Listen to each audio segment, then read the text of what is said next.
En este mini vídeo vamos a abordar cómo se computan cómo se computan los trabajadores que hay en el centro de trabajo para determinar si corresponden elecciones a delegados de personal o corresponden elecciones a comité de empresa y, en su caso, el número de miembros del comité de empresa o bien el número de delegados de personal a elegir.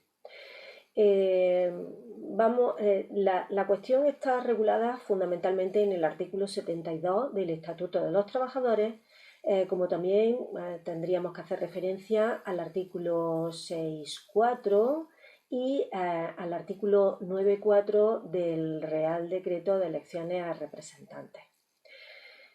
Bien, a órganos de representación de los trabajadores en la empresa. Lo primero que nos podríamos preguntar es, ¿computan los trabajadores temporales o solamente los fijos? Y si computan los trabajadores temporales, si todos los trabajadores temporales computan igual que los fijos o por el contrario hay diferencias. También nos tendríamos que plantear, por ejemplo, cuál es el momento en que se tiene que realizar ese cómputo para poder determinar qué órgano de representación corresponde. La determinación de la identificación de ese momento en el que corresponde hacer ese cómputo de los trabajadores está identificada en el propio artículo 72 del Estatuto de los Trabajadores, que se refiere al momento de la convocatoria de las elecciones. Luego es en este momento en el que se debe atender a ese número de trabajadores.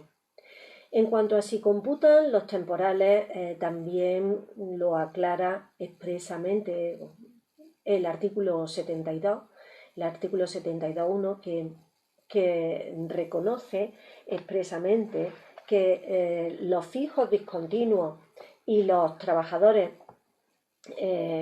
temporales estarán representados igualmente junto con los fijos de plantilla. Y además después en el artículo 72, en su segundo apartado, establece expresamente las reglas de cómputo de esos trabajadores temporales. ¿Cómo computan entonces los trabajadores? Los trabajadores fijos de plantilla computan como unidad. Los trabajadores fijos discontinuos, expresamente recoge también el artículo 72.2a, que computarán igualmente como unidad.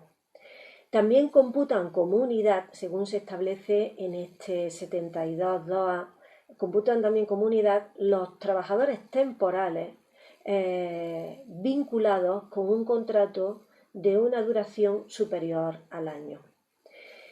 En relación a la interpretación de este precepto con respecto a los trabajadores temporales vinculados con un contrato de duración superior al año, lo que nos podríamos plantear ¿es necesario que para que computen como unidad estos trabajadores ese año se haya agotado ya?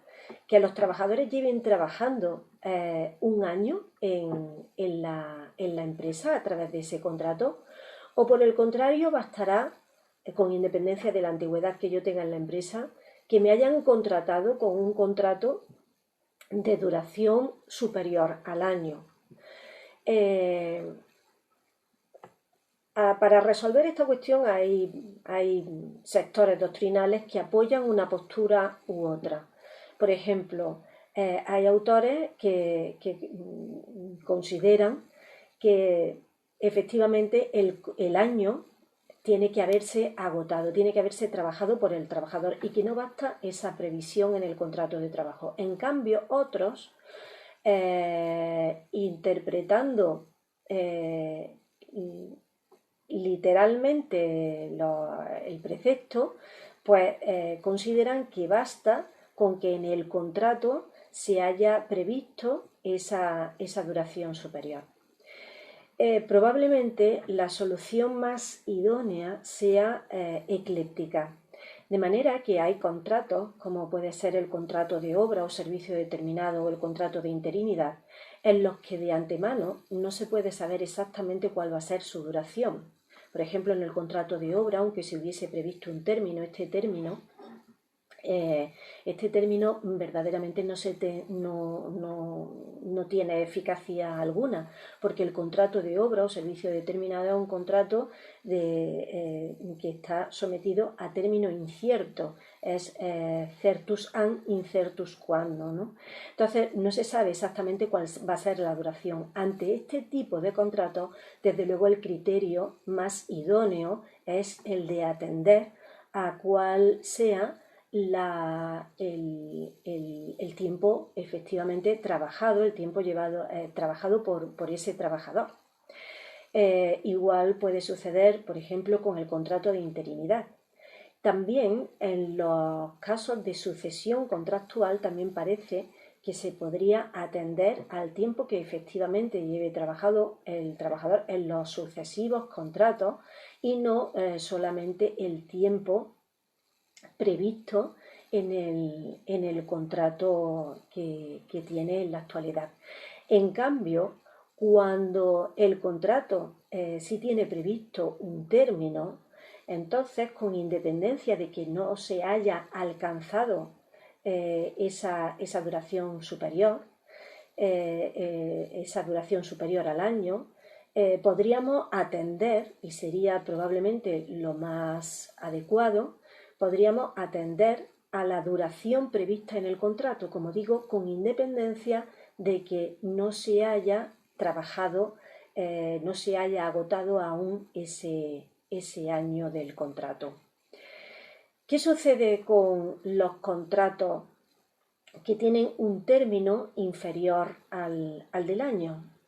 El artículo 72.2b establece que en esa situación habrá que atender o sea, habrá que calcularlo, de manera que cada 200 días trabajados o fracción en el año anterior a la convocatoria computarán como unidad. Este precepto está desarrollado además en el artículo 9.4 del Reglamento para elecciones a representantes. Lo primero que nos tendremos que preguntar, y bueno, lo he dicho antes, tiempo efectivamente trabajado, lo decía en sentido atécnico, nos tendremos que preguntar, ¿por tiempo trabajado o por días trabajados solamente computan los días efectivamente trabajados o computan también los descansos? El artículo 9.4 lo aclara. Computan tanto los descansos semanales como festivos como vacaciones. Por lo tanto, cuando hablamos de días trabajados no nos estamos refiriendo a días efectivamente trabajados en sentido estricto, sino que se incluyen también los descansos. Después, en segundo lugar, tendríamos que preguntarnos, bien, cada 200 días trabajados o fracción computan como unidad. ¿Computan también entonces los días trabajados en aquellos contratos que se hayan visto extinguidos, incluso por otros trabajadores? Bien, la interpretación que finalmente se puede decir que ha triunfado, porque ha sido polémico, a raíz de una sentencia del Tribunal Supremo, parece que se consolida, que es una sentencia del Tribunal Supremo de 2010, en la que lo que se trata es el cómputo de la plantilla a efectos de la designación de delegado sindical o del mantenimiento del mandato y que extiende la aplicación del artículo 72 a tales efectos, del artículo 72 del Estatuto de los Trabajadores, pues reconoce que para el cómputo de esos 200 días trabajados en el año anterior a la convocatoria de las elecciones, se tienen que computar también los días trabajados de los contratos extinguidos. Por lo tanto, se computarán todos los días trabajados durante el año anterior a la convocatoria en esos contratos inferior al año, estén vigentes o no estén vigentes. Ahora bien, aquí puede haber se puede sobredimensionar la plantilla, porque si nos fijamos, cada 200 días trabajados o fracción de esos 200 días computan como unidad y el año tiene 365 días, con lo cual puede haber una sobreestimación de la plantilla. Ante eso, el artículo 9 del Real Decreto de Elecciones a Representantes establece un límite, de manera que si al aplicar ese cociente resultase un número de trabajadores temporales vinculados con contrato inferior a la dimensión de la plantilla que hay en ese momento del cómputo, entonces se mantendrá como límite el número de trabajadores que hay en el momento de la convocatoria de las elecciones. Muchas gracias.